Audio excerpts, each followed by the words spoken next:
Welcome and welcome back to the channel, where today I think I've finally recovered from witnessing the mass influx of activity on my channel. So, on the evening of March 11th, out of nowhere, my reel showing a speed paint of strawberry shortcake, ironically one of my worst performing videos up until now, suddenly found favor with the algorithm and generated thousands of views and almost 200 new subscribers in just a few short hours. If you're a newbie who is part of the strawberry shortcake sweep, then hi, my name is Elle and I'm a self-taught artist and comic creator who loves designing characters and creating original stories. Seeing this mind-boggling increase in activity got me thinking, if people are resonating so much with fan art I created of a beloved toy line, how much more toy-related art content would they like to see from me? I'd be more than happy to create additional strawberry shortcake fan art and speed paints in the future, but for now I felt inspired to try something a little more creative, to take some other toys I owned in my childhood and through the power of art combining them with another hyperfixation from my youth, which is magical girls. A lot of the toys that younger me was drawn to weren't quite as ubiquitous as what you might find on store shelves, and it was a lot of fun to go through some of these lesser known IPs and imagine them in this new context. Maybe you'll discover some hidden gems throughout this video. With that out of the way, let's start! The first toy I'll be magical girlifying is Betty Spaghetty, which was a posable fashion doll with the main gimmick centered around mixing and matching new looks for her by swapping out her arms, legs, and torso with additional accessories included in the box or with other dolls in the line. I don't know if this one necessarily counts as obscure, but it definitely wasn't a household name like other fashion doll brands, and I didn't know anybody else who owned these dolls, or even knew who they were for that matter, so it probably still qualifies. Weirdly enough, there actually was an official line of Betty Spaghetti Sailor Moon dolls that came out once upon a time, which definitely fits the theme of this video a little too well. There were a lot of different generations and packs for this toy line over the years, so that gave me a lot of options for which specific doll to draw. But I had to go with my heart and choose the Wild Style set from the 2007 reboot. She was my childhood doll and my favorite of the entire lineup. Another reason why I really wanted to choose this specific doll is because her style made her a perfect match for this theme, since animal motifs are extremely common in the magical girl genre. Naturally, I had to give Betty some cat ears, even though one of her charms is the silhouette of a monkey holding a peach, and I deliberately chose not to give her a tail because it would have gotten lost amongst her ponytails and the straps coming off her hoop earrings, which I turned into ribbons for my design.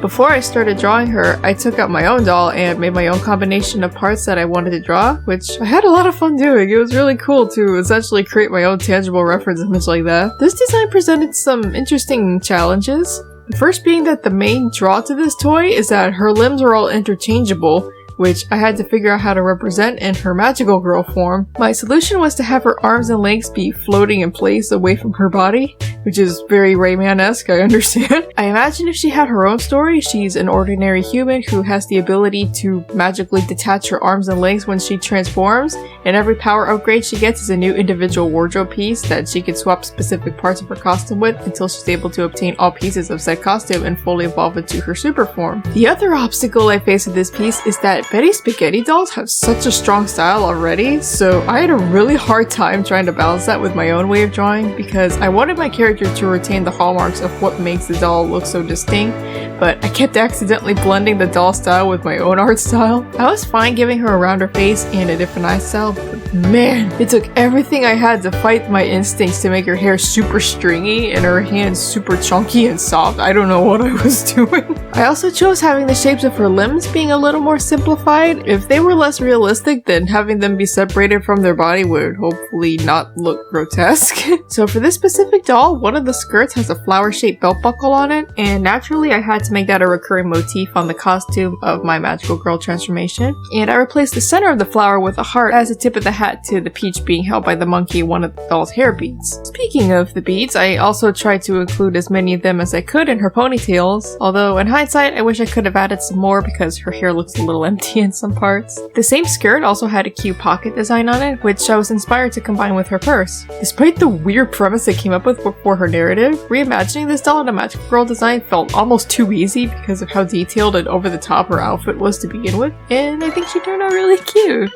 This next entry is a little bit of a departure from the first drawing in both theme and what kind of toy I'll be basing this character off of, and it's Vmigo, a handheld virtual pet toy released by Jakks Pacific back in 2006 that looked like an adorable little Game Boy. When you first start up the toy, you get to choose between 3 different puppy breeds that you could take care of and play with and raise to adulthood and earn in-game currency to buy your dog toys, accessories, and fancier food.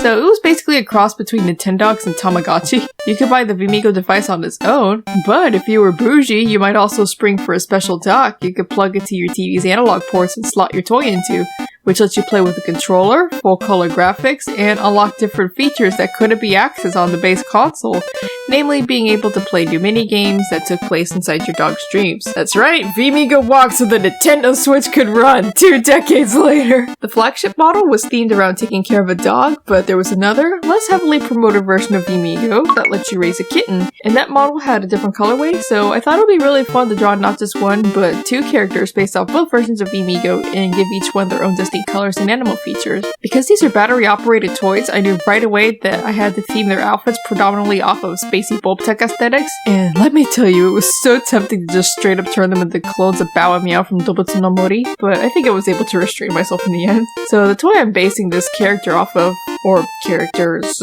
plural as the case may be, is obviously different from Betty Spaghetty because it's also an electronic game, but also my concept for these characters is a little interesting because they're technically not magical girls, and my concept for them was to have them be representative of the little fairy creature who gives the main character her powers, and then over the course of the season gains a humanoid form and abilities of their own. Spoilers for anyone who hasn't watched Turning Red yet, but the scene at the end where we see Ming's panda contained inside a Tamagotchi that she has to take care of as if it were a normal virtual pet was a concept that kind of enamored me right away. Like, for some reason I just really love the idea of your inner beast being sealed away in something more interactive than an amulet with a digital landscape, and you still having the ability to interact with it, only this time from a third-person perspective. I don't know, I think that could be its own movie right there. That's such a fun concept. And I tried to feed into that when I imagined their narrative. In my head, these fairies exist only in the digital world, but they and the magical girl are able to communicate and interact with each other through the toy itself. And once the fairies get their own upgraded form, they're able to interact with the magical girl's world by essentially becoming a fusion of their virtual pet self and their console. When I was a kid, my friend pawned his Vmigo off onto me, and holy crap, the amount of hours I sunk into that thing was unbelievable. I loved it so much. Maybe because I always wanted my own pet but was never allowed to have one. Honestly, I feel like I had just about every Tamagotchi clone except for an actual Tamagotchi itself. Maybe it's because of the chibi style I drew them in, or their more streamlined outfits, but I feel like this piece came together super quickly, which I honestly wasn't expecting because I thought for sure rendering these sleek cybernetic suits that I'm not used to drawing would give me some problems, but I'm really happy with the result. They're a little simple compared to Betty Spaghetty and our next character we'll be designing, but I think they're serve their purpose and embody the themes I established for them well. Unlike the other characters in this video, I haven't really thought of names for these guys, so I'm not exactly sure what to call them. Maybe Vmigo and Vmiga? Our third and final magical girl inspired toy is another resident of the virtual world, and that is MyLife. Not to be confused with the cheap American Girl adjacent doll line with the same name, MyLife was a handheld life-sim toy marketed towards young girls and first released back in 2007 by Italian toy company 𝚘𝚘𝚘𝚘𝚘𝚘𝚘 You could create your own avatar, buy separate cartridges called magic keys that unlock additional bonus content, and there were even some rudimentary local play features where you and a friend who also had a MyLife console could send each other messages and share accessories. The idea I had for this magical girl is that she's an ordinary girl in the real world, and when she finds this console, she quickly realizes the virtual world is actually another dimension, one that she's called to protect. The avatar the girl creates is her magical girl form, and inserting the magic keys in the console is what she uses to activate her transformation, after which she is warped inside the virtual world. So even though this character is the last one of the ensemble, she's actually the first one I started designing for this video, and the road to finding a magical girl form for MyLife was a pretty interesting one because within the toy itself I was pulling inspiration from 3 different sources. The first was the design of the toy itself, since it was already just crying out to be turned into a magical girl prop with its soft and girly design. The second was, I guess what you would call the toy's main character. So the whole conceit of MyLife is that you can create and customize your own avatar, so obviously there isn't a pre-made character you can just insert yourself into, but in a lot of the promotional features I found this one specific avatar is featured pretty prominently by default, which is a girl with long blonde hair, blue eyes, a black shirt, green layered skirt, and long brown boots. So my magical girl is based heavily off of this character. In commercials that show the name input feature for the character, they seem to always choose the name Anna for the player character, so let's name this magical girl Anna. The third piece of inspiration I took for Anna was to mix her costume with the design of another character in the game named Charlie. So Charlie is essentially the mascot or tutorial character for MyLife, and he's this weird little pink dude with an ostentatious black suit. So I thought combining some of the design language from that outfit with the Anna avatar's bare bones design would result in a pretty interesting look that looked appropriately stylized for a magical girl. This design was where I first got inspired to take influence from Spacey Bulb Tech, and I liked it so much that I went ahead and incorporated the same idea with my Vmigo chibis. Although honestly I was worried at first that here she would look too much like a Corrector Yui character or Rouge the Bat from Sonic the Hedgehog, but then once I got to coloring the design I felt like I had basically turned her to a derivative of Cure Black from 𝚘𝚘𝚕𝚔. Oh well, I still really like how she turned out. This is arguably the most fitting of the title of obscure toys for this video because I literally never see anyone else talk about this thing. Growing up, I didn't know anybody who had one or saw any commercials for it or anything. The only reason I know MyLife existed was because it just happened to be stocked at my local grocery store for a time, so if I didn't notice it on the shelves, it's entirely possible that I could have gone my entire life without even knowing it existed. Ironically, this is the only toy in this video that I don't still have anymore. Many years ago, I ended up destashing it by giving it to my godsister for her birthday, and I don't know if I regret this decision or not. On the one hand, I'm a very nostalgia-motivated person, so knowing that I don't have a piece of my childhood anymore that I can't easily replace is kind of painful. But on the other hand, if I'm not able to find another console, I'm probably not gonna lose sleep over it. As much as I enjoyed MyLife, I was painfully aware of the fact that I wasn't getting a full experience because I had nobody to play with and I couldn't find any of the magic keys anywhere.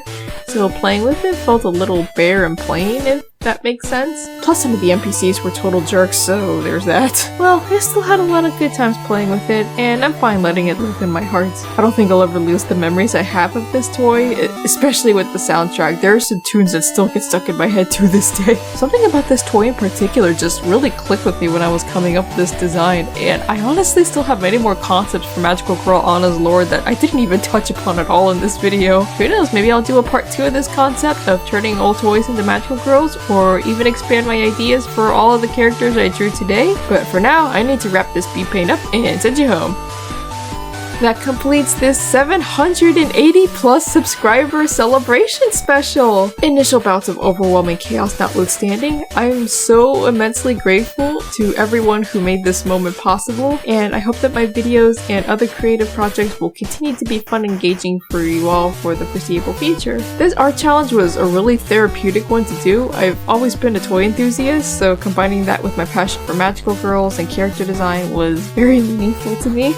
Okay, let's shut this video down before things get too mushy. Make sure to give Boba Cat some pats, snacks, and playtime before you log out, and head to the description of this video to find links for every other corner of cyberspace I'm on. Thanks for letting me chat with you, and until next time, if you found me through my Strawberry Shortcake Speed Pig, could you give my previous uploads some extra love too? Please? I'd really appreciate it.